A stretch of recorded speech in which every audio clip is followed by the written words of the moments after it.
So hi everybody, so welcome back to my channel. So this is me again, Jenny. So sa mga hindi po nakakaalam, so I'm gonna talk about yung processing ng visa. Paano ba kumuha ng visa kung kayo po ay Filipino or Filipino expat dito sa Dubai. So I'm gonna help you guys so that you have a reference or guidance kung paano man kumuha ng visa. So if you are a Filipino and you want to travel to Turkey, so kailangan natin ng Turkey visa. So kailangan natin mag-apply ng Turkey visa here in Dubai. So first thing foremost, ang ginawa ko is you need to go to the website ng VFS. So you need to log in there. Kailangan nyo mag-log in. So you can just follow on the screen. I'm gonna show you what is screen here. So yan, after nyo mag-log in, so kailangan nyo ilagay yung details nyo guys, yung email address at password. So kailangan kayo mag-set up ng login user nyo sa VFS. So I will just put also the link down para mag-guide kayo, para mabilis. I mean, once you done log in, so kailangan yung i-click lang yung schedule an appointment.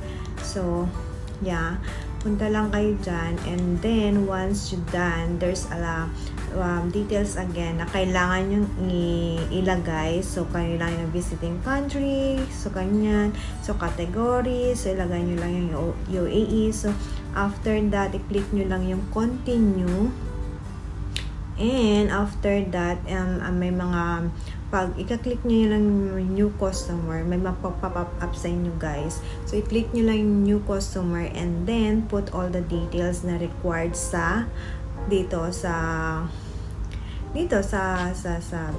so once andito na kayo sa add customers, so ayan, ilagay nyo lang yung passport details nyo, and then after that yung date of birth nyo, and below that yung expiration ng passport, and yeah, select nationality, kung ano nationality kayo, anong ba kayo, Filipino or American, char. And then after that, yeah, makikita nyo, and then select gender, kung lalaki kayo o babae o boy or tomboy, char. And then your contact number, and yeah, after that, kung tapos na kayo mag-fill up, just check all the details kung correct ba naman ang mga pinaglalagay nyo doon. Baka mamaya mali-mali, and then ganyan na naman, problemado na naman kayo sa visa nyo, char. And then after that, click nyo lang yung submit. I-submit lang dyan. So, kailangan nyo talagang ilagay din yung correct contact number nyo guys. Click the submit once you're done filling up this application form. And then, once you click the submit, may magpa-pop up na ganito. Are you sure you want to submit? Of course, you sure. And then, you're gonna proceed to other documents. So, you're gonna click only the continue.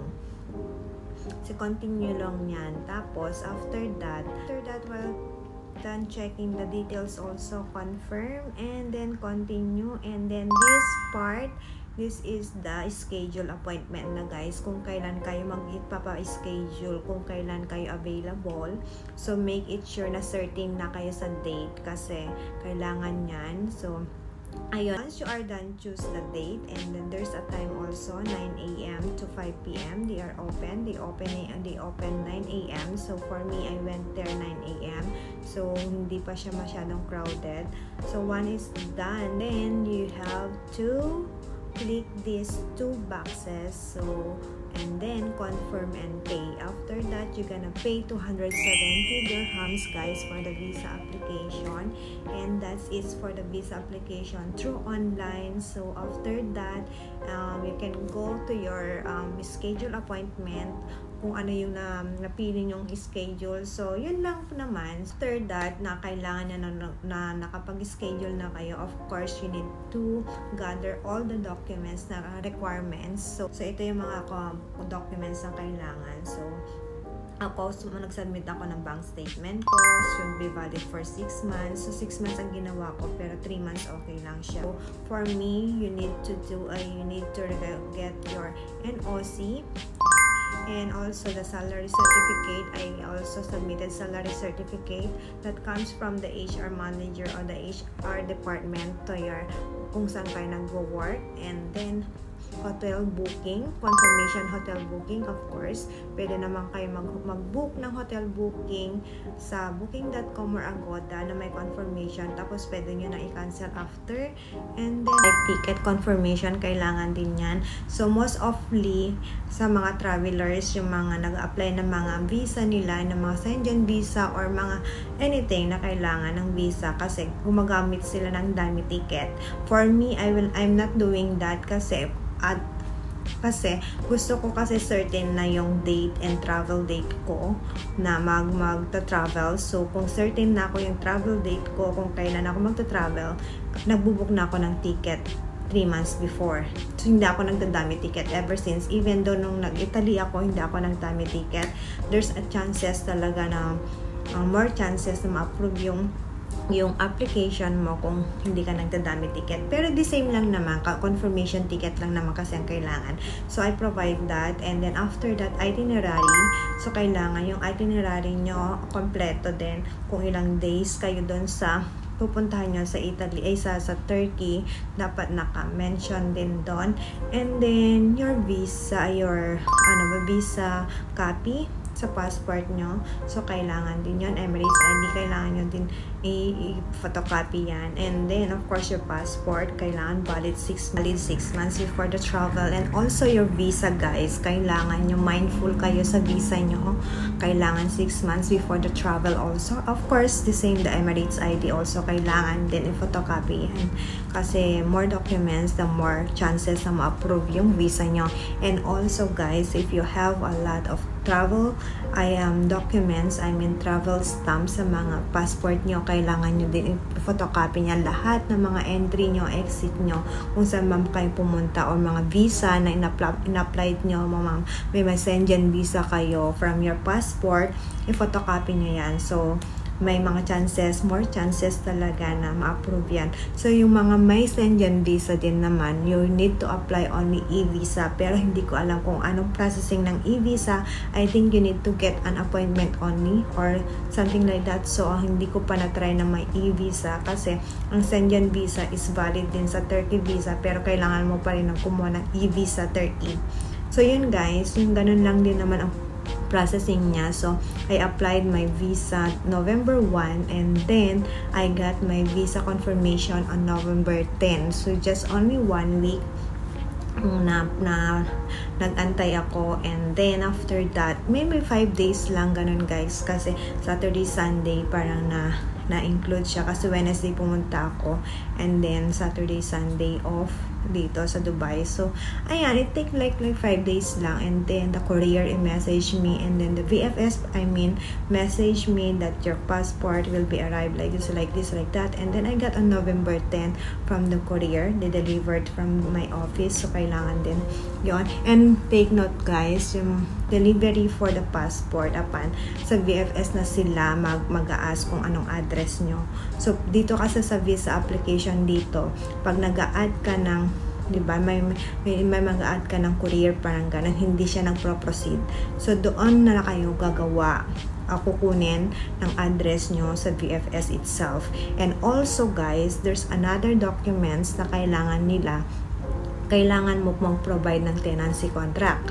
Since as a Filipino, kasi ako, sharing flat kami, so I don't have a tenancy contract. So, ang gagawin mo lang is, magda-draft ka lang ng letter or some paragraph doon, sentences na wala kang tenancy contract kasi you are sharing with friends or family or something like that. So, okay lang yon. Sasabihan naman sa inyo ng mga staff doon sa VFS. So, ayun lang guys, ang processing ng visa sa mga Filipino na gustong mag-Turkey or visa. So, nice guys. Ang Turkey is napakaganda. Sa hindi nyo alam, syempre hindi pa kayo pumunta. So, yan. Madami akong videos sa Facebook ko, sa Instagram ko, and also on my YouTube. You can check all my videos, guys, so that you have also guidance. And then, yung mga expenses ko also, I also cover there sa mga videos ko, sa mga mga social media ko. So, you can check also there, guys. And also expenses and itineraries and also the hotel para may idea kayo. Istanbul is very nice place. Cappadocia is very nice place. And Izmir also and Denizli is very nice place. All places in Turkey is really good to go. I mean, good to visit. Yeah, anyway guys, so I just proceed here now. So, makikita nyo kung paano ako nag-apply ng visa sa VFS Global in Wafi Mall. So, ito, panoorin nyo guys.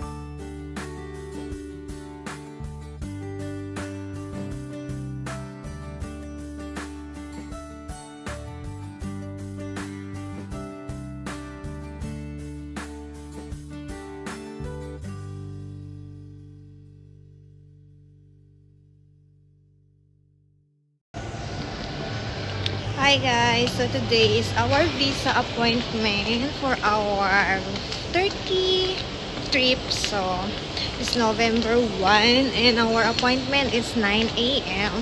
and we are here right now at the Wafi Mall. Ayan.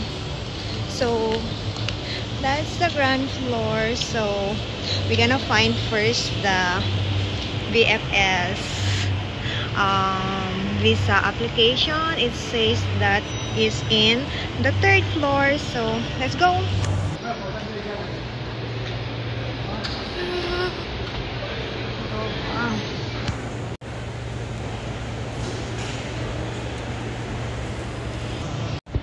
So just an update guys, I've done my visa application and now we're on our way home.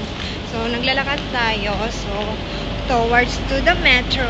So yan, so it's so quick lang, it's so easy. It take me only 30 minutes. So once you have a complete documents when you are applying for a visa, so it's too easy, just take me 30 minutes. And for the Turkey visa I just paid 482 dirhams. Yes, so you can pay by card or by cash there. So make it sure when you come here guys, you have your complete documents. So yes, later on I'm gonna show you what the documents I submitted. So actually when I went there, the only thing the missing documents is just only the tenancy contract, but I don't have any tenancy contract because I'm not living in a flat. So I'm living in a sharing flat. So you just only make an explanation there and make a letter. So that's it. That's so easy. And then just only paid after the biometric and then good to go. Pwede ka na umuwi.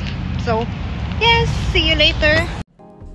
So today we just received an email regarding our visa application. So just a quick update guys. So we just received an email from them, from the Turkey embassy. So yes, we just received that our passport is already dispatched by courier. So yes, let's just wait the passport to arrive kung granted the visa for visa application. So tingnan natin, hopefully guys, let's pray for that. So that's the update. So it's been 1 week right now. So I applied this November 1 and now it's November 10, so more than a week. So it's been 7 days and 8 days. So I hope so. And they granted our request, our application, so that we can travel to Turkey. So let me just update you guys once I receive my passport. Hi guys, so just a quick update. So we received already our passport. So nasa Aramex parcel pa siya. So let's open. I hope our visa is approved.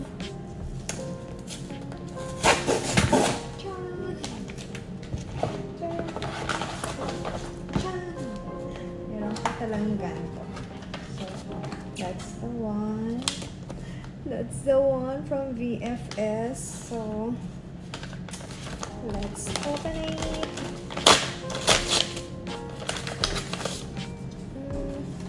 I still have my picture with me.